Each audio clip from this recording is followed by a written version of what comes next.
What's up guys, welcome back to Troops, bringing you my thoughts on outdoor basketball shoes. Nice and simple today.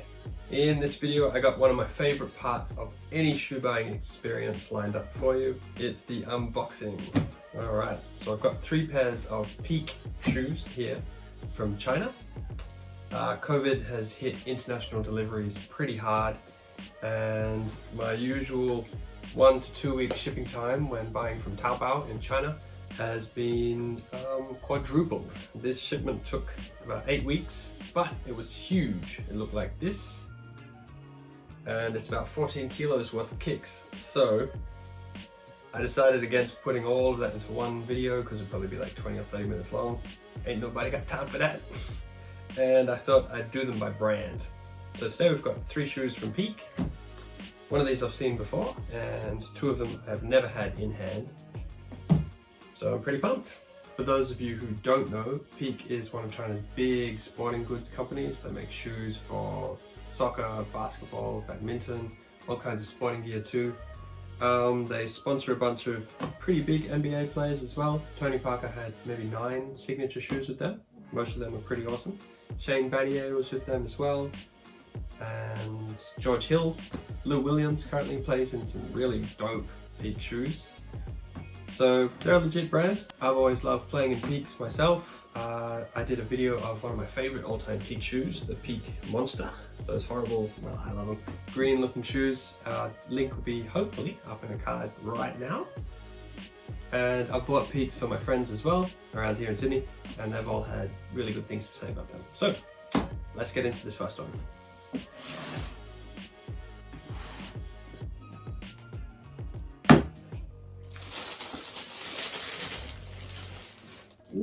Ooh, nice. Damn, all right. Okay, these are the new Peak Streetfall Masters. First impressions, they do feel a little bit heavy in hand, quite bottom heavy.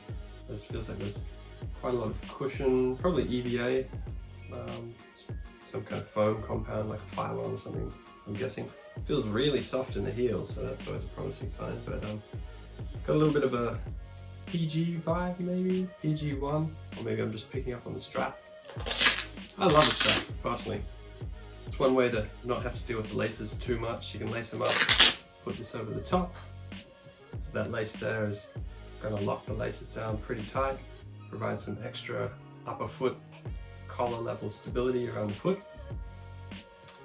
Looks like you got mesh, nothing fancy, just simple mesh there. Should be nice and breathable though. Traction looks really interesting, to say the least. We've got kind of like a 3-star pyramid triangular shape there on the bottom. Looks like there'll be a fair bit of wear, and you'd expect for a shoe that says Streetfall Master, be strong, be tough, that we're going to get some decent durability out of that traction, but who knows? Only way to find out for sure is to take them on the court.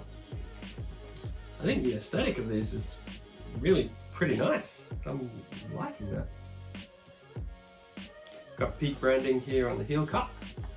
Looks like that heel cup itself is formed of the same compound that's in the midsole. Got some overlays here, probably for additional support, or maybe these overlays are for more high wear areas actually. That's where people normally do a toe drag. I'd say off the top that I'd worry this portion here of the mesh is going to get frayed by people who do toe drags frequently, because for me at least, my toe drags don't conveniently stop right where my big toe is. Yeah, there's some heel sculpting and padding around the ankle. Nothing crazy. Got a little pull tab on the back, I always love that. Pull tab on the tongue too, always a nice touch. Strap Velcro looks nice and generous. I hate it when they don't put enough on either the strap or the strap anchor, because then you end up just tearing into your laces, but that should work really well. Ventilation. Oh, ventilation's great. That went right through to my hand. So lots of perforations all through the mesh and the tongue. Should make for a nice breathable ride. Like I mentioned at the top, it's a heavier shoe, although taking this out does alleviate some of that weight, but not heaps. I've yet to try these on foot. This is literally my first impressions. Trying to keep it real for you. It does look like we've got sort of a flywire-esque type system here with the lace loops. You can see there's some kind of cable that runs into the midsole. I can't say for sure how far those go down. Ideally they run down deep into the base of the shoe. That helps cinch your foot in tight. But yeah, that is the Peak Streetfall Master. I had no idea that that was the name of this when I ordered them. They just look cool. Okay, now these I've always wanted to have in my own size, but never been able to find them. So, these are the Peak Monster 4s.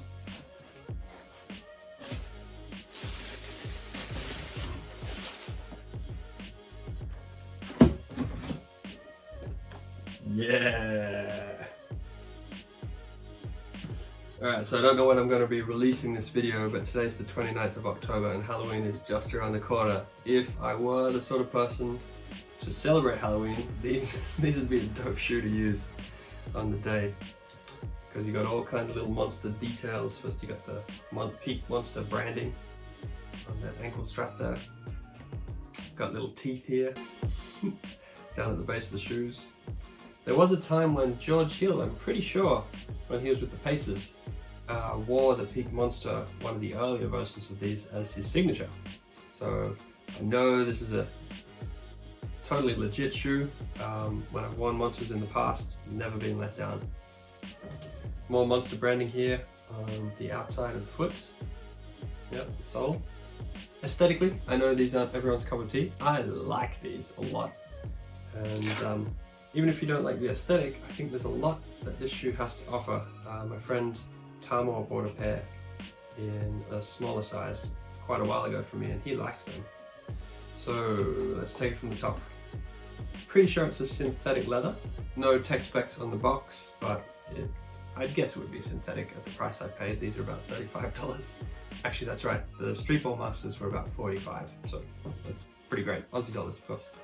Synthetic leather, but feels like a good cut. Nice and thick, so there should be quite a lot of structural support there.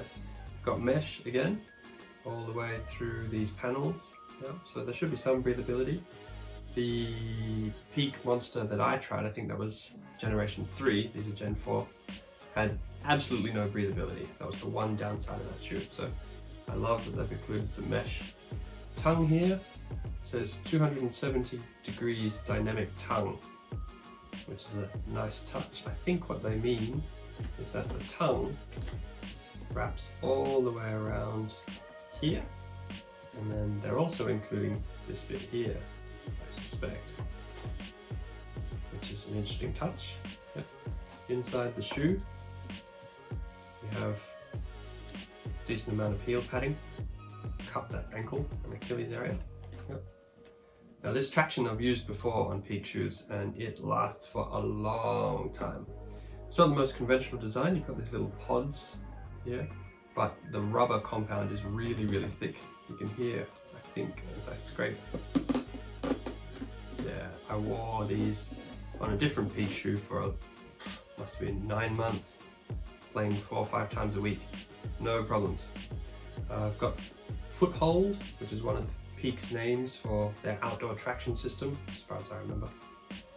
Worked really, really well. Cushioning in this shoe, I think, was the Cushion 3 system, or it might have been their Gradient cushioning system, but either one of those was great. I just can't remember which one it was. If I do remember, I'll put it in a little text box right here. But one thing's for sure, this is not their base level EVA foam, which is great because Peak's base level EVA is perfectly serviceable in my opinion. So I look forward to playing in these. Again, these are a bit chunky, but I think for the support and the level of durability I expect out of these materials, a bit of extra weight doesn't hurt. Nice outrigger there as well. Yep, you can see from this side. And that footbed is really, really wide. It should be a very stable shoe. So there you go, Peak Monster. Okay, last but not least, these are for a friend. Shout out to Bravin. Hope you like them. Ooh. Wow. These are pretty nice. Okay, I have no idea what these are, but these are some Peak basketball shoes. Okay, well, they are nothing if not eye-catching. I think these look really cool. Opening up the box, I like them straight away. Might not be everyone's cup of tea again, but because these are a relatively new release from Peak, there are a ton of colorways available. So, go on to AliExpress, Taobao, wherever you get your shoes from China, if you have a hookup, even better, and see what color catches your eyes. Let's take a look. Now, first off, just in case you weren't sure what sport these shoes were designed for, Peak very kindly says basketball right across the front there, and in case you missed the memo, Peak basketball on the back too. Crystal clear. Obviously it's a mid-cut shoe, maybe even a high cut. That ankle collar here, a lot of people like that, so if you go for that high cut, this will be right up your alley. Looks like we've got a combination of materials over the top, synthetic leather, some mesh, mid-foot strap here. I think that's more aesthetic than anything, because it doesn't have any means of tightening, aside from the laces perhaps. That's one I'd have to actually try on in order to know what that mid-foot loop does, if anything. Mesh looks reasonably sturdy. Not as breathable as in the Streetfall Masters, I suspect.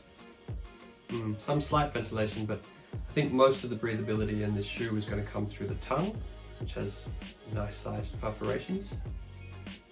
Color accents, of course, on the lace loops. Got those little pops of blue, red, yellow. Pull tab on the tongue, it's a nice touch. Pull tab on the heel as well, so you can put that shoe on easily and take it off just as easily. Traction. Traction looks promising. It's not as thick as in the other two. These wave patterns feel a little bit more pliable. Yeah, I can tell by rubbing my finger across there. So who knows how long these will last outdoors. If you are thinking of taking these indoors, I suspect that traction pattern will grip really, really nicely. This is almost as if they took the Kobe 9 traction pattern and some of the Curry tractions and blended them. Again, we'll have to wait for Bravin to give these a whirl, see what he thinks, but looks promising. Torsional plate port in the middle, so that the shoe has more rigidity than it would if you took that out. Cushion system here, P motive. I have seen that before, but I can't actually remember what it means. I think it was a design for foot shape, as well as for cushioning. That cushion here feels really quite soft, so hopefully these feel good on court. Got little reflective accents here on the side, which is a nice touch. And overall, the shoe feels relatively light in foot considering the build. I really quite like the look. Again, here there is that slight outrigger, which should help with stability. Nice wide base there through that midfoot especially as well. Well, alright guys, that takes care of the unboxing. All that's left is to take them all out on the court and see how they perform. So obviously stay tuned for my performance review on these, the Peak Monsters, and these, the Streetfall Masters, because these are in my size, so lucky me. These unfortunately aren't in my size, so we'll have to wait and see what Bravin says, or down the line, maybe I'll order a pair myself. I don't think I mentioned prices specifically for all of them, so off the top of my head, these are about 35, these are about 45, and these are about 40 Aussie dollars. All pretty cheap. So if I can get a decent amount of wear out of them, I reckon that's a bargain. Let me know if you guys like these unboxing videos. I love opening up a box and seeing a shoe in hand for the first time. There is no feeling like it. And I hope through these videos you guys get a little taste of it as well. Don't forget to subscribe if you haven't already. Hit that like button down below, you know the drill. And I'll see you in the next video.